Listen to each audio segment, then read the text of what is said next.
Assalamualaikum warahmatullahi wabarakatuh. Perkenalkan, nama saya Jasmine Sekar Hanum dari Prodi Pendidikan Guru Sejak Dini dengan NIM 8604366298. Di kesempatan kali ini saya akan menjabarkan mengenai materi dari tugas kedua filsafat.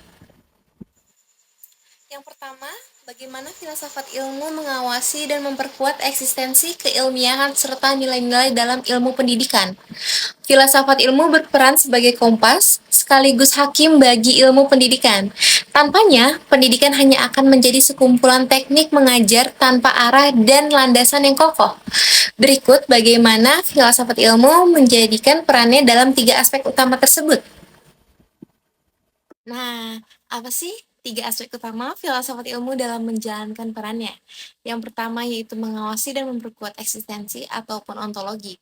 Filsafat ilmu mempertanyakan hakikat dan apa yang dapat dipelajari dalam pendidikan.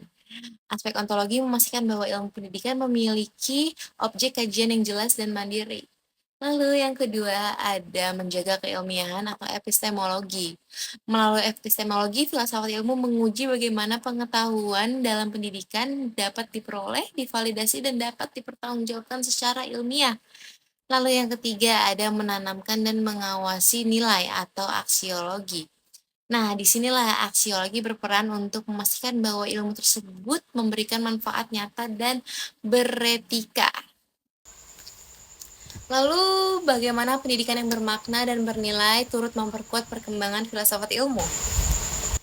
Pendidikan yang bermakna dan bernilai bukan sekadar proses transfer informasi, melainkan fondasi utama bagi pertumbuhan filsafat ilmu. Hubungan keduanya bersifat simbiosis. Pendidikan menyediakan pemikiran, sementara filsafat ilmu memberikan arah dan validasi tentang apa yang dipelajari. Yang pertama, penanaman sikap skeptisme yang sehat. Pendidikan yang bermakna mengajarkan siswa untuk tidak menelan informasi secara mentah-mentah. Ini adalah inti dari epistemologi. Contohnya kritisme. Siswa didorong untuk bertanya bagaimana kita tahu ini benar dan apa buktinya. Yang kedua, integrasi etika dan aksiologi. Pendidikan yang bernilai menekan pada aksiologi, cabang filsafat yang membahas nilai dan kegunaan ilmu. Tanggung jawab moral ilmu tanpa nilai bisa menjadi destruktif. Pendidikan memastikan bahwa ilmuwan masa depan memahami dampak sosial dan moral dari temuan mereka. Yang ketiga, pemahaman ontologi melalui eksplorasi. Pendidikan yang bermakna membantu individu memahami hakikat realitas atau ontologi. Eksperimentasi melalui praktik langsung, pelajar dapat memahami batas antara persepsi manusia dan realitas objektif. Lalu bagaimana filsafat ilmu dapat disebut sebagai pisau analisis? Istilah pisau analisis dalam filsafat ilmu merujuk pada kemampuannya untuk menguliti, membedah, dan menekan suatu fenomena hingga ke akar-akarnya. Dalam konteks pendidikan, filsafat ilmu menggunakan tiga mata pisau utama, yaitu ontologi, epistemologi, dan aksiologi, untuk memastikan bahwa kebijakan atau praktik pendidikan tidak hanya sekedar ikut-ikutan, tapi memiliki landasan yang kokoh. Jika pendidikan adalah sebuah bangunan, maka filsafat ilmu adalah alat untuk memeriksa kekuatan fondasinya, yaitu ontologi. Kualitas bahan bangunannya itu bisa masuk ke dalam epistemologi dan fungsi keberadaan bangunan tersebut dari lingkungan sekitarnya masuk ke dalam aksiologi. Lalu contoh penerapannya seperti apa sih?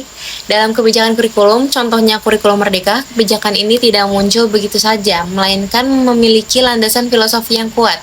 Yang pertama, secara ontologis, kurikulum ini memandang bahwa hakikat peserta didik adalah individu yang unik dengan potensi yang beragam. Lalu yang kedua adalah secara epistemologi. Pengetahuan tidak lagi dianggap sebagai paket informasi statis yang harus dihafal.